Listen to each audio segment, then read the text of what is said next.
This message specifically goes to the enemies and friends of Africa.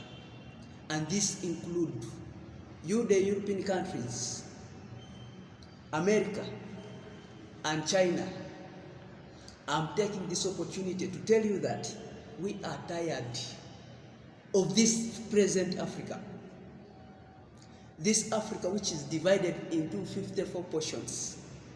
The Africa, which other parts, this Africa, which other parts of the world are seen as a rubbish pit where they throw their expired and waste products. This Africa, whose people have hated themselves to the extent of hating their textile hair, where they have started to put on other people's dead hair. This Africa I'm talking about, the Africa which his people have decided to hate their color, whose people have decided to hate their nose, to hate their eyebrows, and they have decided to turn them into other people's colors. This Africa, we are tired of it. From today onwards, we are taking this opportunity to remind you that we are tired of this divided Africa, that we are tired of this Africa who is considered as the weak player of the world, which is seen as good for nothing, as witnessed during the breakout of the coronavirus, when the World Health Organization rejected the herbal cure which was discovered in Madagascar because it was from Africa.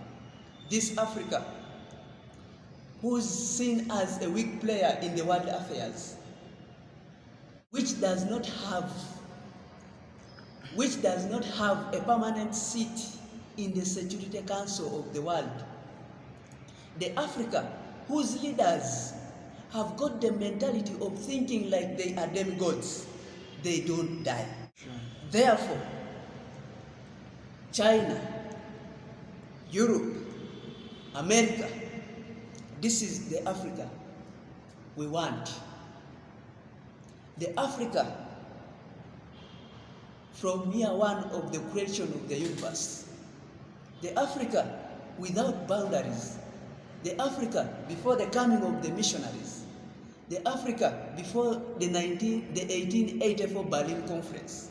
The Africa, one supreme law, an Africa with one currency, an Africa with one defense unit, an Africa without official language is the Africa we want. China, Europe, and America, I hope I'm communicating. We are now for that one Africa, which other parts of the world run for help in case they are in need, genuinely, not fraudulently the way they are doing now.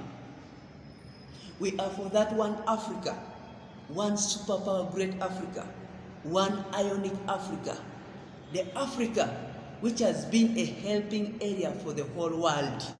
As once said by our own brother Malcolm X, that when we see these other sources which we are supposed to turn to our faith, we turn to ourselves and establish a self-help philosophy, a do-it-ourselves program. It is too late philosophy, because it is the only way we as Africans are going to achieve this one great country, Africa.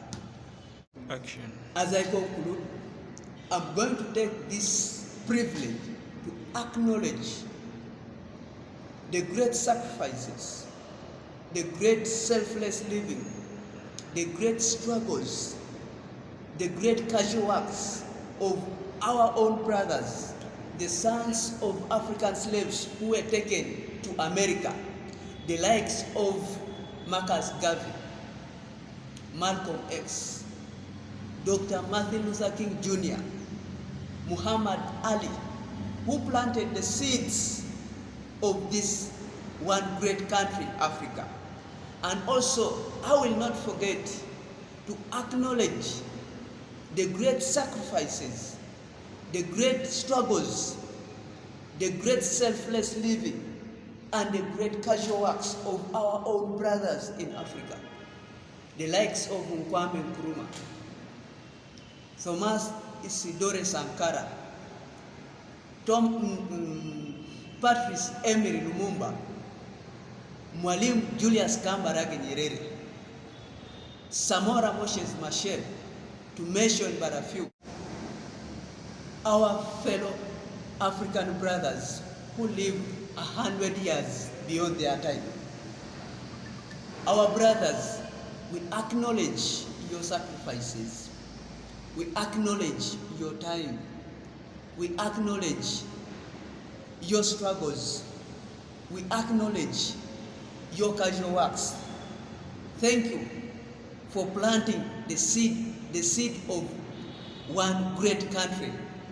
We believe that one day an African child will enjoy the shades of the tree you planted its seed, as it is known to the whole world that the generation which plants a seed sometimes is not the one which will enjoy its shade.